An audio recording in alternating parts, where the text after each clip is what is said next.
changing much, and they're just starting to get worse. So actually, specifically right here is when you want to give the next dose of the remedy. After they've improved as much as they can, they've stopped continuing to improve, and they're just starting to get worse. So that's ideal. But if you get it anywhere in this area, you're doing really well. And this is just based on symptoms.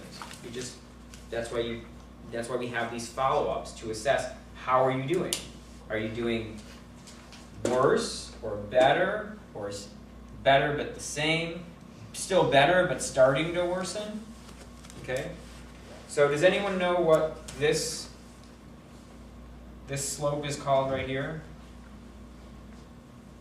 So this is an aggravation up here. That's an aggravation.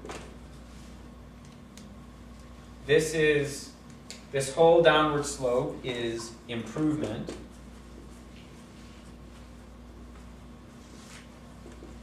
This is plateau.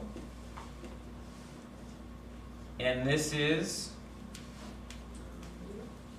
yes, relapse. This is relapse. Your condition is relapsing. It's going back to how it was before you took the remedy. So you want to get it right when the person starts to relapse, or even ideally if you know that they've been stable for a while and not continuing to improve, you could give it to them at that point. But if you wait too long, if you give it to them all the way here, then you're waiting until they're almost as bad as they were before they took the remedy, and they just keep getting better and worse and better and worse. But if you give it down here, then there might be a little initial aggravation again, but then they get better again. So another little aggravation, probably less than the initial aggravation, but then more improvement. And then it will plateau out and then start to relapse again if you do nothing. So each repeated dose under a good response to homeopathic remedy will lead to more and more improvement, greater and greater responses. And oftentimes, not just does it continue to improve, but in a greater and greater way. So this initial improvement might be 10%, this might be 20 or 30 or 40, 50 or 60, 70 or 80. It gets more and more. And if it's a well-chosen remedy, the higher in potency we go, the more the reaction, the greater the reaction will be. The greater the aggravation and the greater the improvement, both. Condition will continue to improve over time with the well-chosen remedy, often leading to complete cure, and eventually, hopefully, less or no need for the remedy at all. Okay? So it's pretty easy. You can see the difference between a placebo and a true response. And what will confirm this in practice is that homeopathy does not work with a placebo. Is every time I prescribe a remedy, I hope or believe that remedy is going to help that patient. I try not to convince the patient they're going to get better or not, but just if this is the right remedy, this is what you can expect. But I don't try to create or trigger a placebo response. But in this picture, where would the placebo, you would have... So if this were a placebo, you'd have no aggravation. You would just have huge improvement, but really short-lived, and then it would just start to relapse pretty quickly. That's what a placebo would look like. Or if you've chosen the remedy incorrectly and there's not much of a placebo, it would just, nothing would really happen. So let's say... And you wouldn't even be aggravated. What's that? And you wouldn't even be aggravated. Exactly. If the remedy was very poorly chosen, like out here, like just nothing happens at all. There's no real response. So I've had plenty of cases where I give a remedy, nothing happens. I give remedy number 2, nothing happens. I give remedy number 3, all of a sudden we get an aggravation and improvement. How could that be placebo? If it were placebo, why wouldn't we have placebo on the first one? And if it were placebo, why would they get worse people don't know about the healing curve of homeopathy, most of them. They don't think, oh, I bet I'm going to get worse first, and I don't try not to put that in their head too much, you know? So the point is it's very different, very easy to distinguish between a placebo response. No one is ever cured of a chronic disease with a placebo response. They get a short-lived little improvement, and they go back to normal. So you can differentiate between a good prescription, a placebo response, which still could be a good prescription because they could have a placebo response, and if it's a well-chosen remedy with a placebo response, they get much better. Then they kind of get maybe a little worse, or they just get kind of worse very gradually, and then they kind of need another, but they're still much better, and then they just need another dose again to get them better. So people who react with a placebo response, it still could be the right remedy. We're just not sure. So we just have to watch it. We have to give it more time and see what happens. Because if it does this over time, or very quickly, it's probably placebo. But if it does this and just gradually gets worse without any continued remedy, then this could be a well-chosen remedy.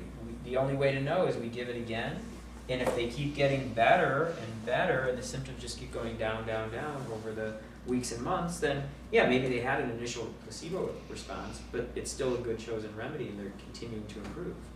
Versus this person, who we give it again, and they just get a little better, and then go right back, and we give it again, and they get a little better and go back, a little better and go back, and then kind of nothing, because they're over it. They're not, you know, they're not, their bodies aren't going to be tricked so many times over and over again. They get it. Last thing of the night is, since we're on the topic, I didn't put in my notes the nocebo effect, which is also a well-known, fairly less well-known, but still well-documented response. Does anyone know what the nocebo response is?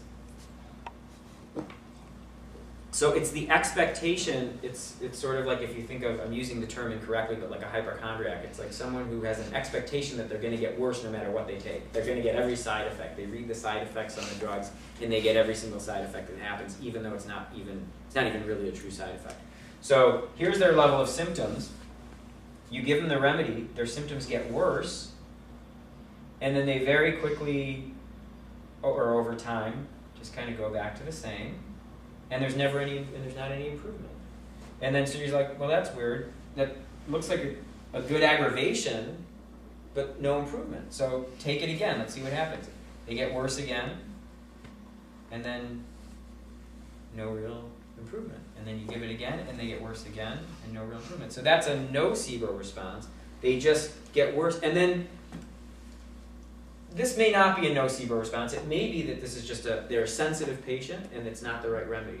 So they get an aggravation but really no improvement. So this could also be just a sensitive patient who's going to tend to negatively react to every remedy, but they're never going to really get better. But if you do this with over and over again and again and again, and they keep reacting, the same way, it's probably a nocebo response, but with a bad but also a poorly prescribed remedy. Because even with a nocebo response, even if they have some kind of expectation that they're going to get worse, or that's the way their bodies react, if it's a well-chosen remedy, they'll have a significant aggravation, but they will get better.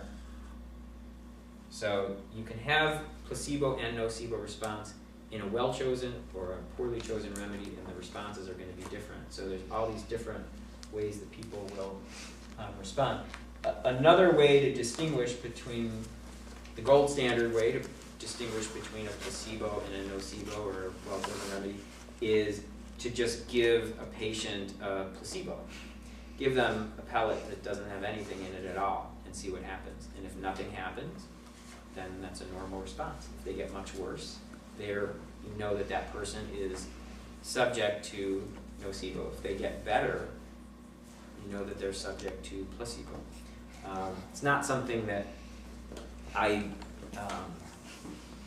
there's ethical considerations there and all of that, so it's not something that's done very often, but sometimes it can be of ethical considerations aside, sometimes it can be in the best interest of the patient to figure that out so that you know what's going on. But those are more unusual situations. All right, any questions on anything that we went over today? Yeah. Is there ever time you give a new patient just one dose of one thing and expect them to know what they're feeling a week later? I mean, like, do you know what I mean? Like, if you have a patient who you just say, try this once and tell me how you feel, but don't tell me how you feel for a week, then how do they know what to expect to feel if they've only had one? Does it make sense? Well, the whole point is, so the question is, if you give a patient, just one dose of a remedy, how do they know what to expect to feel?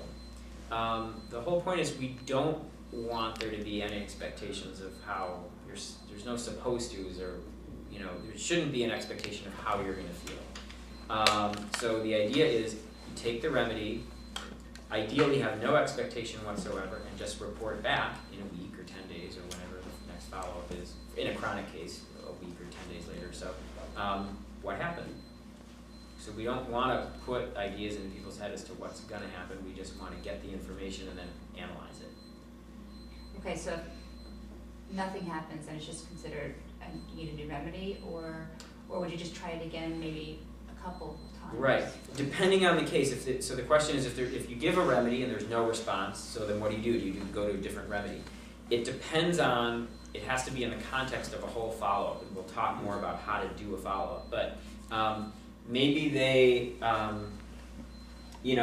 a little aggravation or no aggravation but didn't really get any better. That could be because they were under a lot of stress that week, and the remedy just needs to repeat it again. Or they're not so sensitive and they need a higher potency. Or they're not so or both. They're not so sensitive and they were under a lot of stress and the remedy needs to be taken every single day instead of just once. So some people will need a remedy once a month. Some people will need it 3 times a day. So that's where the individualization of homeopathy comes in, and why the follow-ups are so important. Okay. Any other questions? Okay, great. Thank you. We'll see you again